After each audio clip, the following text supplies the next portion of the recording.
안녕하세요, 여러분. 오늘도 혜문 씨와 함께 팟캐스트를 시작해 보려고 하는데요. 9월 달에 벌써 팟캐스트 녹음을 했는데 벌써 10월이 되었네요. 2025년은 저에게 유독 빨리 지나가는 것 같은데요. 여러분도 건강하게 잘 지내셨죠? 혜문 씨도 잘 지내셨나요? 바쁘게 지내셨어요? 좀 한가했어요? 한 달간 어떻게 지냈는지 궁금합니다. 네, 안녕하세요. 요즘은 조금 바쁘게 지냈어요. 회사 일도 많았고, 개인적으로도 새로운 도전을 준비하느라 정신이 없네요. 그래도 주말에는 최대한 쉬려고 하고, 한국어 수업도 꾸준히 선생님과 함께 하고 있어요. 그러셨군요. 요즘 어떤 도전을 하시고 계신지 새로운 도전이라니 정말 멋있는데요. 저도 도전을 정말 좋아하는데요. 도전하는 것이 제 삶의 원동력 같아요. 힘이 나고 또 재미있어요. 지난 시간에 저희 식습관에 대한 이야기를 나눴는데요. 오늘은 출산율에 대해서 이야기를 해보려고 해요. 요즘 한국에서는 출산율이 한때 역대 최저를 기록했다가 살짝 반등하는 조짐이 보인다는 뉴스가 있더라고요. 2023년에는 여성 한 명이 평생 낳을 아이 수가 약 0.75명 정도였고, 최근 통계에서는 7월 기준 0.8명까지 반등했다는 보도도 있고요. 대만은 최근 조사에서 0.86명 정도로 낮아졌다는 보도가 있었어요. 이런 수치들을 보면 두 나라 모두 심각한 저출산 국면에 있고 한국은 약간 반등하는 흐름이 있는 반면 대만은 안정적으로 하락을 겪는 것 같다는 느낌이 들어요. 혜문 씨는 이 통계들을 좀 어떻게 보세요? 저는 이 수치들을 볼 때마다 조금 복잡한 마음이 들어요. 대만에서도 출산율 이야기가 자주 나오는데, 저는 이건 단순히 아이를 낳으냐의 문제가 아니라 사회 구조의 문제다라고 생각해요. 경제적인 부담, 주거 문제, 일과 가정의 균형 같은 것들이 해결되지 않으면 단순히 낳으라고 해서 해결될 수 있는 문제는 아닌 것 같아요. 그래서 이런 수치들은 단순한 통계라기보단 사회의 삶의 여유를 보여주는 지표 같아요. 삶의 여유를 보여주는 지표라는 말 굉장히 공감이 가는데요. 이 출산율 통계를 주제로 좀 깊이 이야기를 오늘 나눠보고 싶어요. 아무래도 출산율이 이렇게 하락하고 있는 데는 우리가 짐작할 수 있는 몇 가지 원인들을 이야기할 수 있을 것 같아요. 먼저 제가 생각하기에는 여성들의 학력이 높아지고 자신이 하고 싶은 일이나 목표가 더 명확해지면서 예전 어머니 세대처럼 가정을 이루고 아이를 낳는 것보다 더 중요한 가치들이 생겨나고 있는 것이 출산율 저하의 가장 큰 원인이 아닐까 싶어요. 적극적으로 경제 활동을 하게 되면서 아이를 낳는 일이 삶의 우선순위에서 점점 뒤로 밀리게 된 것이 가장 큰 이유라고 생각해요. 아이를 낳는다는 건 결국 삶 전체를 크게 바꾸는 일이잖아요. 그 과정에서 내가 지금 하고 있는 안정적인 것들을 다 내려놓고 새로운 변화를 선택할 수 있을까 하는 불확실성에 대한 걱정도 커지고 또 그걸 감수할 수 있는 용기를 내기가 쉽지는 않다는 생각이 들어요.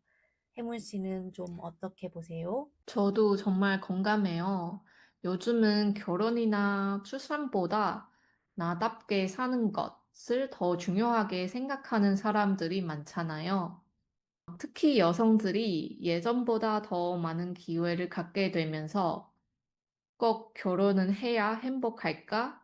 라는 질문을 던지게 되는 것 같아요. 대만에서도 결혼 안 해도 괜찮다. 혼자도 충분히 행복할 수 있다는 인식이 많이 확산된 것 같아요.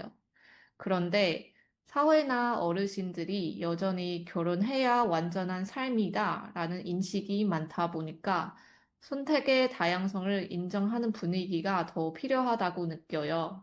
맞아요. 세대별로 서로의 상황과 가치관이 다양하게 공존하고 있죠. 방금 혜문 씨가 말씀하신 것처럼 사회 전반적으로 가정에 대한 인식이 많이 바뀐 것도 출산율 저하의 큰 이유인 것 같아요. 예전에는 결혼을 하는 것이 당연하다고 여겨졌고, 결혼을 하면 혼인신고를 하고 아이를 낳아 기르는 건 역시 자연스러운 과정이라고 생각했잖아요. 그런데 지금은 그런 생각 자체가 많이 달라진 것 같아요. 혼자서 즐겁게 사는 사람들도 많아졌고, 예전에 비해 즐길 거리도 훨씬 다양해졌고요. 취미 활동 같은 것도 예전보다 훨씬 더 폭넓고 다양해진 것 같아요. 대만은 아시아 국가 중에서도 출산율이 특히 낮은데, 대만이 또 이렇게 출산율이 낮은 이유가 특별히 있다고 생각하세요? 네, 앞서 말씀드린 것처럼 출산율 문제는 사회 전반의 문제라고 생각해요. 우선 대만은 기본적으로 집값이 너무 높아요. 젊은 세대가 결혼을 미루거나 아예 하지 않은 이유 중 하나가 바로 주거비 부담이에요. 그리고 직장에서도 육아휴직 제도는 있지만 실제로 사용하는 사람이 얼마나 될까 하는 의문이 들어요. 회사에서 눈치를 본다거나 승진해서 불이익을 받을까 걱정하는 경우도 많죠.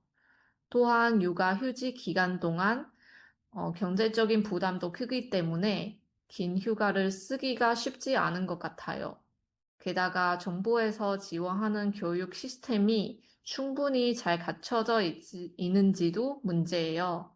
학비, 등하원, 시간 조율, 가족의 도움이 있는지 등등 현실적인 부담이 커서 결국 출산 결정을 망설이게 되는 것 같아요. 한국과 현실이 비슷하군요. 출산이라는 것은 사실 현실이니까요. 이런저런 현실을 따지다 보면 사실 경제적인 것이 가장 크죠. 부부 중 한 명이 일을 안 해도 되는 경제 상황이라면 아이를 키울 때 훨씬 시간적으로 수월하겠지만 요즘 부부 모두 일을 하는 경우가 있다 보니 아이를 무조건 어딘가 맡겨야 하는 상황이 생기는데 그 시스템과 비용이 좀 부담되는 건 사실이죠. 그런 것을 감안하고라도 큰 결심을 하고 아이를 낳은 사람들도 보면 아이를 한 명 낳고 그러고 둘째는 또 안 낳는 경우가 있어요. 한 명을 낳아 보니까 일도 해야 되고 집안일도 해야 하니까 생각보다 너무 힘든 거예요. 사실 지금 사회 시스템이 아이를 낳으면 나의 경력이 어쩔 수 없이 단절되고 양육, 회사 등 신경 써야 할 부분이 몇 배로 더 많아지고 또 경제적인 부담이 아주 커지잖아요. 그러다 보니까 더 이상은 못 낳겠다. 한 명이면 충분하다. 이런 생각이 드는 것 같아요.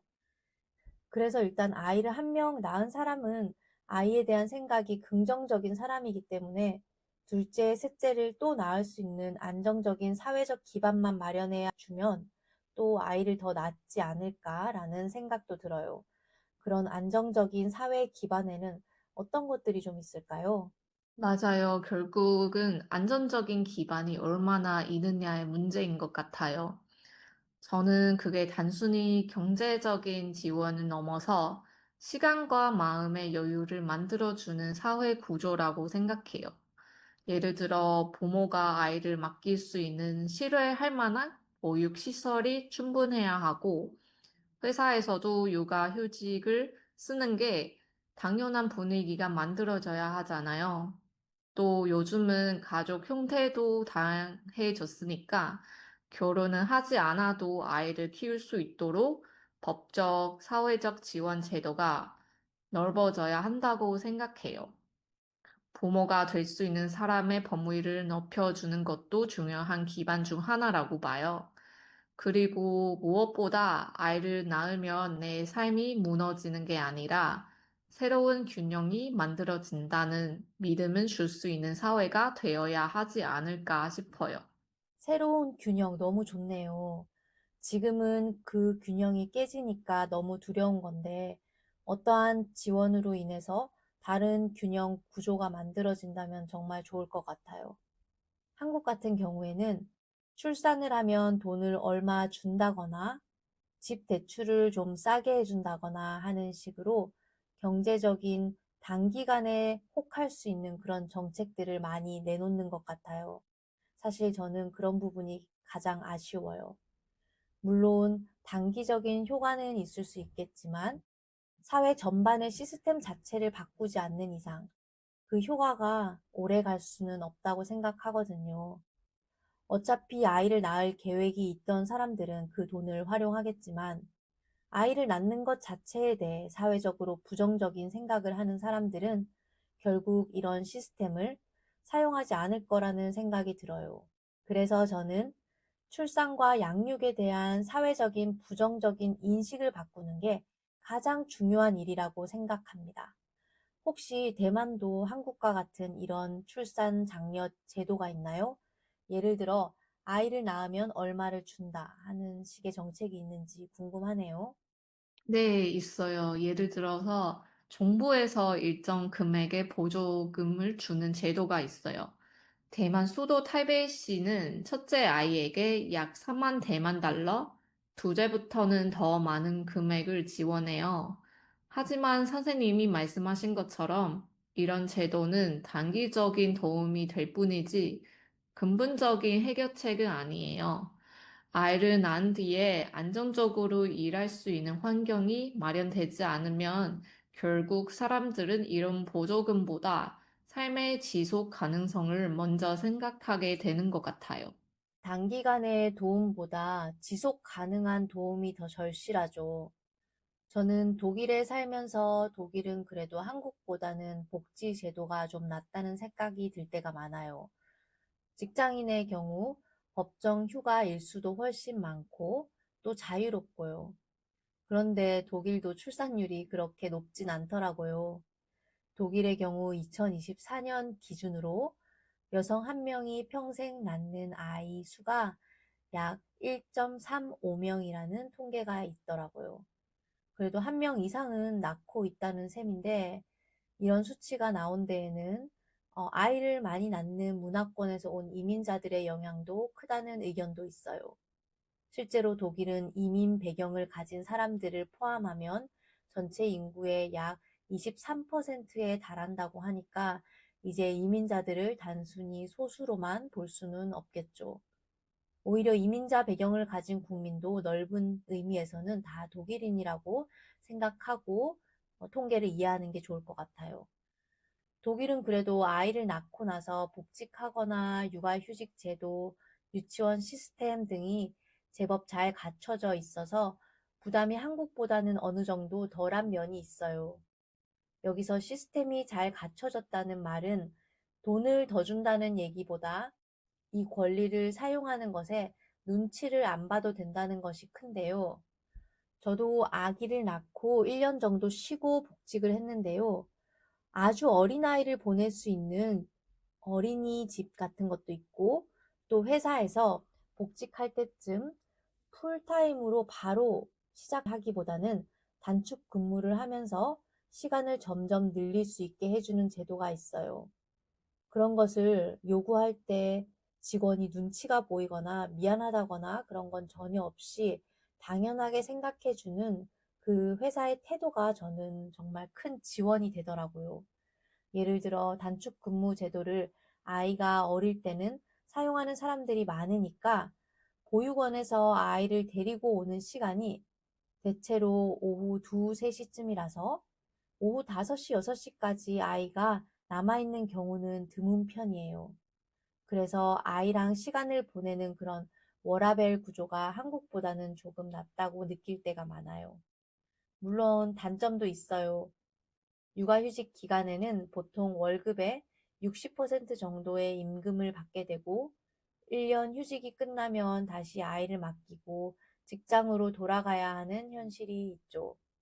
또 1년이 지나면 육아 수당 같은 보조가 계속 나오지 않기 때문에 돌된 아이를 맡기고 복귀할 수밖에 없는 경우도 많고요. 여하튼 아이를 낳으면 일단 한국이나 독일이나 경제적으로 갑자기 수익이 확 줄어드는 건 확실하죠. 그런데 그 지출은 또 아기가 생기면 더 늘어나니까요. 사람들이 지금도 살기가 팍팍한데 그런 것들을 두려워하는 것도 출산율 저조의 큰 이유가 아닐까 싶어요. 어떻게 생각하세요? 맞아요. 아이를 낳은 순간 지출이 늘어나는데 수입은 줄어드는 경우가 많죠. 특히 맞벌이 부부에게는 한 명이 일을 잠시 그만두는 것 굉장히 큰 결정이에요. 그런데 사회가 그거 개인의 문제로만 본다면 아무도 쉽게 그 선택을 못할 것 같아요. 대만 정부도 저출산 문제를 해결하기 위해 내년부터 혜택을 더 늘린다고 하더라고요. 앞서 말씀드린 타이베이시의 4만 대만 달러 출산 보조 외에 중앙 정부에서도 아이 한 명당 10만 대만 달러를 추가로 지원하는 정책이 새로 나왔어요. 물론 돈을 보태주는 거 당연히 도움이 됐지만 사실 계산해 보면 금방 서버리게 돼요. 임신 검사, 출산 병원비, 산후조리원 비용, 어린이집 등록 등 다 돈이 들어가니까요. 그리고 돈을 준다고 해도 육아 환경이 잘 갖춰져 있지 않으면 근본적인 변화는 어렵다고 생각해요. 독일처럼 워라밸을 중시하는 분위기가 점점 늘고 있지만 아직 보편적이지 않고 육아 휴직도 여전히 눈치를 보거나 여성 위주로 사용하는 경우가 많아요. 결국 돈을 주는 정책이 가장 간단하지만 그게 최선은 아니라고 봅니다. 저출산 문제를 해결하려면 아직 갈 길이 멀어요. 맞아요. 이런저런 이유로 출산율은 쉽게 높아지지 않을 것 같고, 그렇다면 대체 어떤 사회적 문제가 생기기에 이렇게 정부에서 전 세계적으로 출산율을 높이려고 하는 걸까요? 어떻게 생각하세요? 출산율이 낮아지면 단순히 인구가 줄어드는 문제를 넘어서 국가의 구조 자체가 흔들리게 되죠. 노동 인구가 줄면 세금도 줄고 복지 부담은 커지고 결국 젊은 세대의 짐이 더 무거워질 수밖에 없어요. 저 같은 경우를 봐도 제 할머니 세대는 자녀가 4명이라 노후에 자식들이 서로 부양을 나눴지만 제 부모님을 3명, 그리고 저희 세대는 많아야 한두 명일 거예요. 이렇게 세대가 내려올수록 부양 인구의 비율이 점점 줄어드는 걸 체감하게 돼요. 그리고 고령화가 심해질수록 사회의 혁신 속도도 느려지는 것 같아요. 경제뿐만 아니라 문화적인 활력도 줄어드는 느낌이 있죠. 그래서 정부가 출산율을 걱정하는 건 단순히 아이를 더 낳게 하려는 게 아니라 사회 전체의 균형을 유지하려는 노력이라고 생각해요. 맞아요. 대만이나 한국처럼 전쟁의 위협이 있는 나라에서는 군사력이 굉장히 중요한데, 청년층 인구가 줄어들면 병력 자원에도 당연히 문제가 생길 수밖에 없어요. 또 출산율이 낮은 사회는 상대적으로 활력이 줄고 사회가 점점 보수적으로 변하는 경향이 있다는 분석도 있더라고요. 새로운 시도를 하는 젊은 인구가 줄어드는 게 사회 분위기에도 영향을 주겠죠. 그리고 고령화 문제도 정말 심각합니다. 일을 하기 힘든 고령층이 늘어나면 그분들을 돌봐야 할 사람은 줄어들고, 동시에 복지를 위해 세금을 낼 사람도 줄어들게 되잖아요. 결국 사회 안전망과 복지 재정 전반에 큰 문제가 생길 수밖에 없다고 생각해요. 네, 말씀하신 것처럼 이건 단순히 아이를 낳지 않는다의 문제가 아니라 국가 전체 구조가 바뀌는 문제인 것 같아요. 청년 인구가 줄면 당연히 노동력도 줄고 세금 수입도 감소하니까 복지나 국방, 교육 등 거의 모든 영역에 영향을 주죠. 그리고 저는 또 한 가지 중요한 부분이 있다고 생각해요. 인구가 줄면 자연스럽게 소비 시장 자체가 작아지잖아요. 그러면 기업들도 투자를 줄이고 일자리도 줄고 다시 출산율을 미루게 되는 악순환이 생기게 되죠. 그래서 결국 이 문제는 단순히 아이를 낳게 하자가 아니라 젊은 세대가 미래를 긍정적으로 바라볼 수 있는 사회를 만드는 것이 핵심이라고 생각해요. 예를 들어, 안정적인 이자리, 합리적인 주거 비용, 그리고 열심히 살아도 괜찮다는 믿음을 줄 수 있는 환경이 마련되어야 사람들이 결혼이나 출산을 선택할 여유가 생기지 않을까 싶어요. 맞아요. 너무 동의합니다. 젊은 세대가 미래를 긍정적으로 바라볼 수 있는 사회를 만드는 것. 너무 감동적인 문장인데요. 이제는 단순히 출산율 숫자만 올리는 정책이 아니라 사회가 사람을 대하는 태도와 젊은 세대의 미래상을 긍정적으로 변화시키는 정책을 만들어야 될 것 같아요. 아이를 낳고 기르는 일이 개인의 희생으로만 느껴지지 않고 사회 전체가 함께 책임지는 구조가 만들어져야 한다고 생각해요. 특히 일과 가정을 병행할 수 있는 환경, 또 아이를 맡길 수 있는 안전하고 믿을 수 있는 보육 시스템이 뒷받침되어야겠죠. 그리고 젊은 세대가 아이를 낳는 게 불안한 게 아니라 희망이 되도록 만들어야 할 것 같아요. 무엇보다 아이를 낳을까 말까의 선택이 두려움이 아니라 자연스러운 삶의 과정이 되도록 만드는 게 큰 과제일 거라 생각합니다. 그래서 결국 우리 사회가 더 포용적이고 안정적인 시스템을 만들어 가는 것이 미래의 힘이 될 거라고 믿습니다. 오늘 이야기 함께 나눠봤는데 어떠셨어요? 오늘 이야기를 하면서 출산율이라는 게 단순한 숫자가 아니라 사람들의 삶의 질과 직접 연결되어 있다는 걸 다시 느꼈어요. 아이를 낳는 게 희생이 아니라 선택할 수 있는 행복이 되는 사회가 되면 좋겠어요. 그게 가능하려면 모두 함께 책임을 나누는 구조가 필요하겠죠? 오늘 주제 정말 의미가 있어요. 다음에도 흥미로운 주제로 이야기 나눠요. 네, 오늘도 함께 해주셔서 감사합니다. 여러분도 함께 들어주셔서 감사합니다. 다음에도 혜문 씨와 새로운 주제로 대화 나눌 테니 다음 팟캐스트도 기대해 주세요. 그럼 혜문 씨 그때까지 건강히 계시고 우리 다음에 또 만나요.